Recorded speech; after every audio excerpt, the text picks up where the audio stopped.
My close friend, who said she would hold my antique lamp for safekeeping, is now claiming that I gifted it to her, and that if I insist on taking it back, our friendship is over. Posted by you/always_never_5555. I, 45F, have a dear friend, Lauren, 43F. We grew up together, and she was a bridesmaid at my wedding 20 years ago. Several years ago, my husband and I had a great opportunity to work and live abroad for a few years. This required us to sell our house and most of our belongings, putting the rest in storage. One item I didn't want to let go of was a beautiful antique crystal lamp that belonged to my late grandmother. It holds many important memories for me. Unfortunately, our storage unit was so full that I was afraid I wouldn't be able to fit it in without giving up something else we wanted to keep. I mentioned this dilemma to Lauren, and she immediately offered to hold on to the lamp for me. She said it would look gorgeous in her living room and that she'd be proud to display it there until we returned. I was thrilled. Well, our time abroad recently came to an end, and we are now back in the US. We bought a new house, collected our belongings from storage, and are in the process of furnishing it. I asked Lauren for my lamp back, and she got all upset, insisting that she understood it was a gift. I reminded her that it was a family heirloom that she promised to keep for me until I returned, but she insists that's not how she remembers it. She said she adores the lamp, it's the focal point of her living room decor, and that if I demanded it back, our friendship would be over. I'm heartbroken. She is one of my oldest friends, and while she can be quirky, she's never done anything like this before. I don't want to lose her friendship, but I also don't want to lose a treasured family heirloom. It's also worth quite a bit of money, it appraised at over $2,000. To be clear, I am 100% confident that I did not tell her it was hers to keep. Given our lifelong friendship, I thought it was safe to leave it with her. I can't even fathom why she thinks I gave it to her. We are not rich, and I would never give such an expensive gift to anyone. To make matters worse, I told my sister about all of this, and she was livid. That lamp holds memories for her too, and she was furious at the thought of it being lost to our family. I've always intended to pass it down to my own daughter. So, last week, I told Lauren I want the lamp. She burst into tears, accused me of putting material things over friendship, and said she'd give it back, though she keeps coming up with excuses for why she's been too busy to bring it over or let me come by to get it. Now I'm wondering if she's right. Is a lifelong friendship more important than a lamp? Am I the jerk for demanding it back, hurting Lauren's feelings, and making her think I don't care about our friendship? Commenter. She's the one who issued the ultimatum. She's the one who would rather have her aesthetic house with a lamp than you as a friend.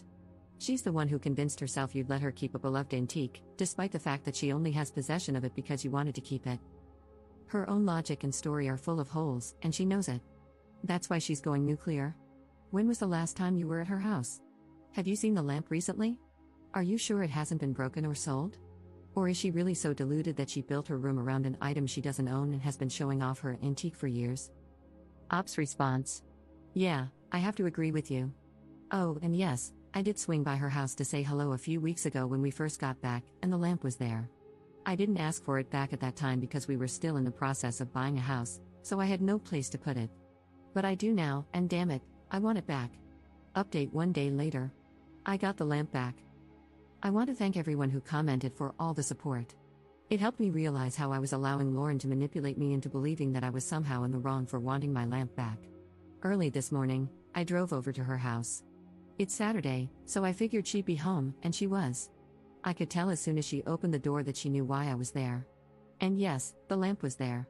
Someone suggested in the comments that I bring her a bottle of wine to thank her for caring for my lamp, and I thought that was a great idea. Lauren does love wine. I brought her a very nice bottle that we brought back from abroad.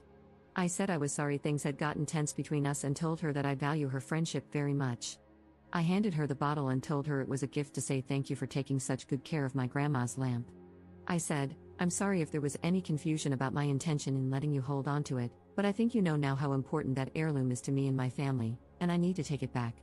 She kept saying she believed it was a gift, but I stood my ground and told her she was remembering it wrong. I reminded her that it was a family heirloom. I said, think about this, to you, it's a pretty lamp. To me, it's a reminder of my departed grandma and all the wonderful times spent in her house with this lamp lighting up her living room.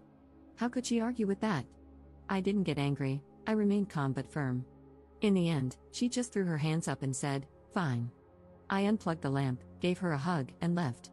She was clearly upset, but I didn't stick around to see how she reacted. I don't know what's going to happen with our friendship. I will say that I feel differently about her now, but if she's willing to move past this, so am I. Lifelong friends are hard to come by, and one dispute shouldn't end it.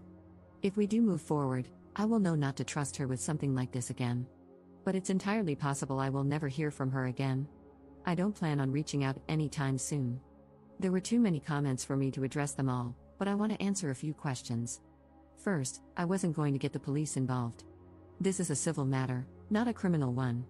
I know I had the option of small claims court, and I guess I would have gone that route if necessary. I have plenty of photos of that lamp in my other house and even in my grandma's living room. My sister lives in another state, so bringing her wasn't an option. My husband would have come with me, but I wanted to try to work this out between us. Yes, I should have gotten something in writing before we left, but it was a very chaotic time, and I just didn't think about anything except being grateful that I didn't have to figure out how to squeeze the lamp into storage. Lesson learned. I don't really care what she says to our mutual friends. If anyone asks me about it, I'll tell them the truth. Commenter. Well done on getting your lamp back and remaining calm and kind. It's a difficult balance in situations like that. It's also so sad that you have to think about getting something confirmed in writing when trusting a lifelong friend. I think you can walk away with your head held high and conscience intact. It's now down to Lauren to decide what sort of person she is. Ops response. Thank you, and you bring up an important point. I did take some heat in the comments for not getting anything in writing. While I admit I honestly didn't even think about it at the time, we were getting ready to move overseas, and things were crazy. I think that even if I had, I might not have done it. It would have made for an awkward conversation, implying that I don't trust someone I've known my entire life. She's always been a bit sensitive, and I'm pretty sure that discussion would have been uncomfortable at best, kinda like asking a fiancé for a prenup. It suggests that you think there's a chance something will go wrong, and to an emotionally sensitive person, that may not go or very well. But, like the divorced person who learns a hard lesson about not getting a prenup, I know better now.